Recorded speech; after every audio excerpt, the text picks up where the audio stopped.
Existem diversos elementos para compreendermos a literatura. E quando nós estamos próximo dela e acontece algo que nos faz questionar se é real ou não? Isso é o que nós chamamos de elemento fantástico. É quando ele promove essa hesitação do e se? E quando esse elemento estranho nos promove desconforto, temor, receio, o que isso pode nos causar além de inquietação?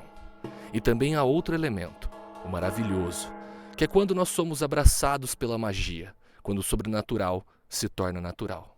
Então hoje, o convite pelos bosques da ficção vai caminhar por 3 subgêneros, entendendo essas ferramentas e como elas se manifestam nas artes.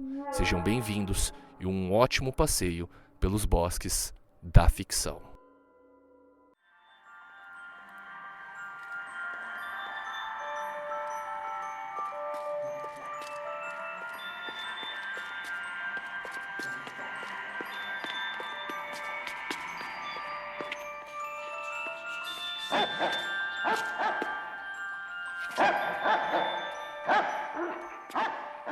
Toda grande história nasce de uma pergunta simples, mas profunda. E se?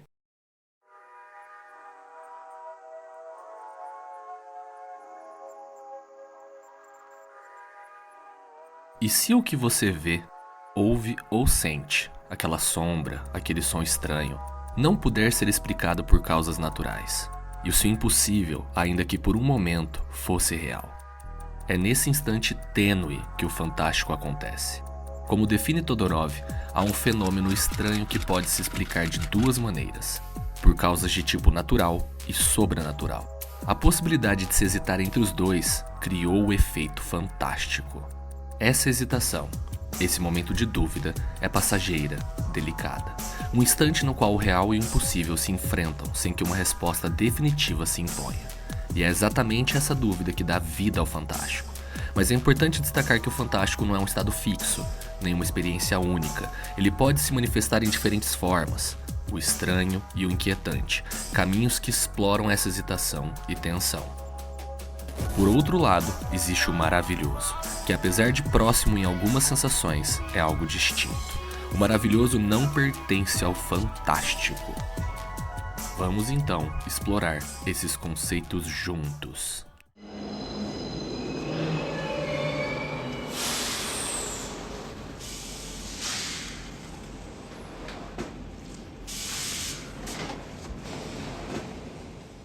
O estranho é a porta de entrada para o fantástico. É quando algo no mundo parece fora do lugar, deslocado, mas ainda não sabemos exatamente o que. Imagine perceber que uma porta que deveria estar trancada está aberta, ou ouvir um som sem origem aparente. É um incômodo sutil, um ruído na textura do real. Nesse território, o sobrenatural está escondido, velado por explicações plausíveis, deixando-nos na dúvida. Filmes como A Vila, de 2004, do diretor M. Night Shyamalan, exploram esse clima. Mas vale ressaltar que grande parte de sua cinematografia age dentro do estranho. O espectador vive uma constante tensão.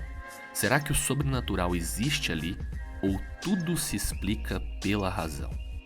E muitas vezes a narrativa opta por esclarecer o estranho, desvendando-o como algo natural, desarmando o fantástico.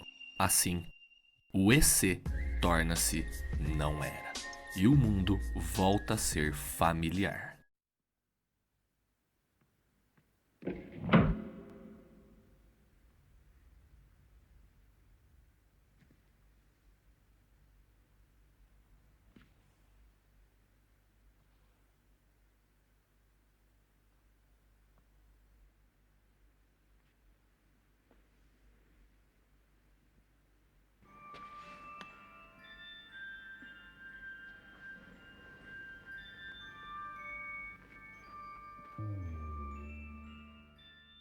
Mas a dúvida pode se intensificar e virar um desconforto profundo, o inquietante.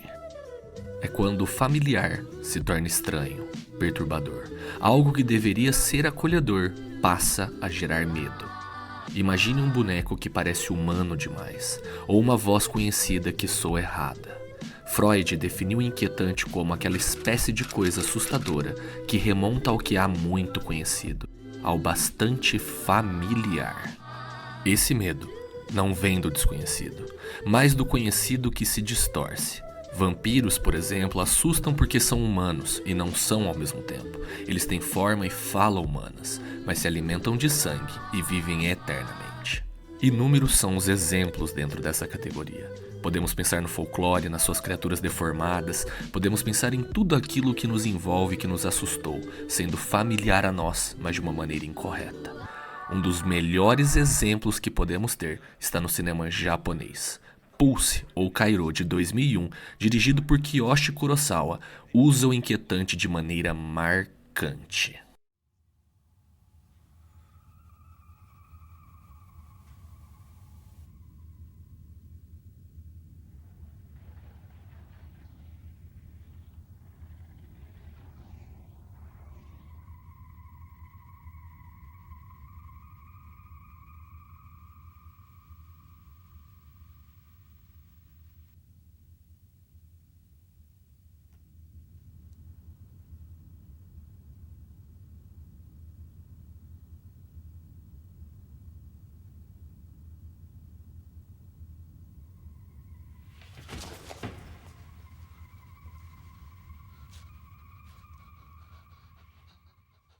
Uma figura humana permanece imóvel no fundo de um cômodo escuro.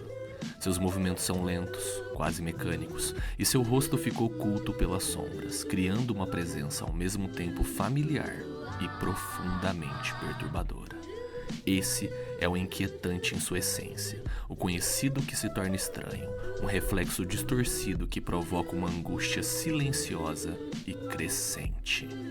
Agora, existe outro caminho, que não pertence ao fantástico.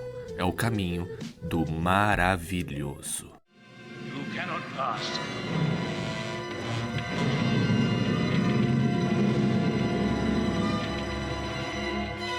I am a servant of the secret fire. You cannot pass. Go back to the shadow.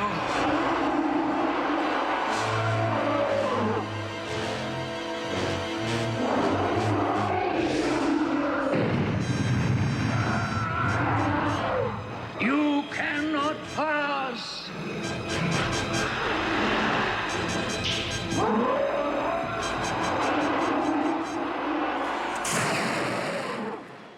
Aqui, o sobrenatural não causa dúvida nem medo.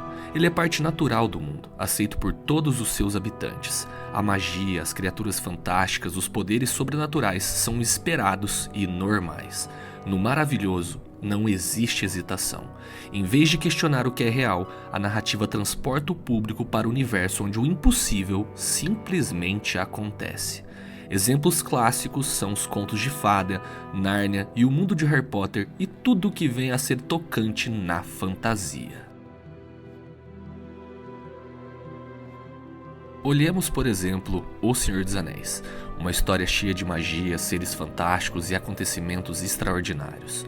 Os hobbits, que vivem inicialmente em um lugar tranquilo e simples chamado Condado, reagem ao sobrenatural de um jeito bem particular.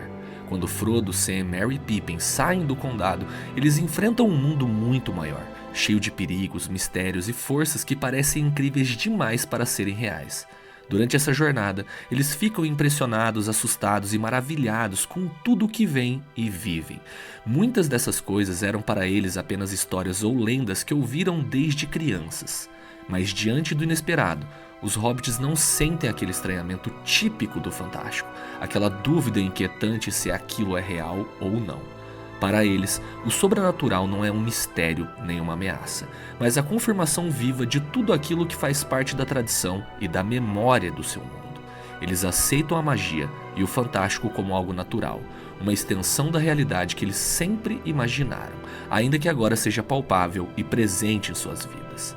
Por isso que os hobbits vivem não é uma dúvida ou a hesitação, mas o encontro com o mundo mágico que, apesar de novo, faz sentido dentro do universo que eles conhecem. É o maravilhoso acontecendo diante de seus olhos. O fantástico se move entre o estranho e o inquietante, entre a dúvida que provoca um desconforto leve e aquela que gera medo. Mas o maravilhoso não é fantástico, porque o maravilhoso elimina a dúvida, transforma o sobrenatural em parte do cotidiano da narrativa. O fantástico vive da hesitação, do momento em que não sabemos se o que acontece é real ou não. O maravilhoso escolhe não hesitar. E agora, pense. Quantas vezes você já sentiu esse? Quantas vezes algo no seu mundo parecia deslocado, estranho, e você hesitou? Quantas vezes o familiar se tornou inquietante e seu coração acelerou sem saber exatamente por quê? E talvez, em algum momento, você aceitou o maravilhoso sem questionar, se permitindo acreditar no impossível. O fantástico não é sobre respostas, é sobre a tensão da dúvida, sobre a fragilidade da realidade que julgamos sólida. É um convite. E se for verdade? Essa é a pergunta que persiste, que nos prende e que no fim talvez nunca precise ser respondida pelos bosques da ficção.